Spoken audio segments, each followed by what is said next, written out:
حضرت بلال حبشی رضی اللہ عنہ کا اسلام اور مصائب۔ حضرت بلال حبشی رضی اللہ عنہ مشہور صحابی ہیں جو مسجد نبوی صلی اللہ علیہ وسلم کے ہمیشہ مؤذن رہے۔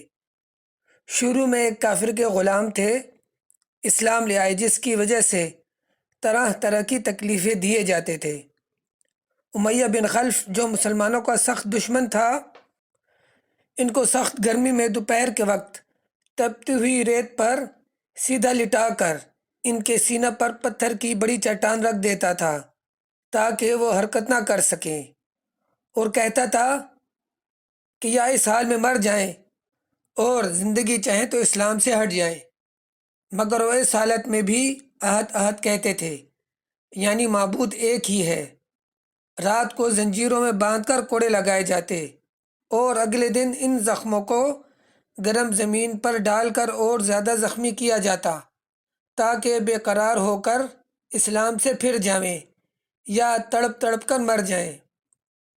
عذاب دینے والے اکتا جاتے، کبھی ابو جہل کا نمبر آتا، کبھی امیہ بن خلف کا، کبھی اوروں کا، اور ہر شخص اس کی کوشش کرتا کہ تکلیف دینے میں زور ختم کر دے۔ حضرت ابوبکر صدیق رضی اللہ عنہ نے اس حالت میں دیکھا تو خرید کر آزاد فرمایا۔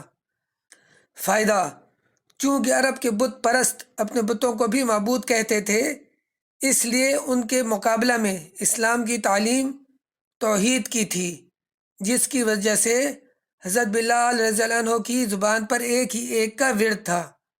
یہ تعلق اور عشق کی بات ہے کہ ہم جھوٹی محبتوں میں دیکھتے ہیں کہ جس سے محبت ہو جاتی ہے، اس کا نام لینے میں لطف آتا ہے، بے فائدہ اس کو رٹا جاتا ہے، تو اللہ کی محبت کا کیا کہنا جو دین اور دنیا میں دونوں جگہ کام آنے والی ہے۔ یہی وجہ ہے کہ حضرت بلال رضی اللہ عنہ کو ہر طرح سے ستایا جاتا تھا، سخت سے سخت تکلیفیں پہنچائی جاتی تھیں، مکہ کے لڑکوں کے حوالے کر دیا جاتا کہ وہ ان کو گلی کوچوں میں چکر دیتے پھریں، اور یہ تھے کہ ایک ہی ایک ہے کہ رٹ لگاتے تھے۔ اسی کا یہ صلہ ملا کہ پھر حضور صلی اللہ علیہ وسلم کے دربار میں مؤذن بنے، اور سفر و حضر میں ہمیشہ اذان کی خدمت ان کے سپرد ہوتی۔ حضور صلی اللہ علیہ وسلم کے وصال کے بعد مدینہ طیبہ میں رہنا اور حضور صلی اللہ علیہ وسلم کی خالی جگہ کو دیکھنا مشکل ہو گیا، اس لیے ارادہ کیا کہ اپنی زندگی کے جو دن ہیں جہاد میں گزار دوں، اس لیے جہاد میں شرکت کی نیت سے چل دیے۔ ایک عرصہ تک مدینہ منورہ لوٹ کر نہیں آئے۔ ایک مرتبہ حضور صلی اللہ علیہ وسلم کی خواب میں زیارت کی۔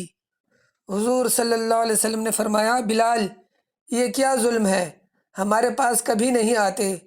تو آنکھ کھلنے پر مدینہ طیبہ حاضر ہوئے۔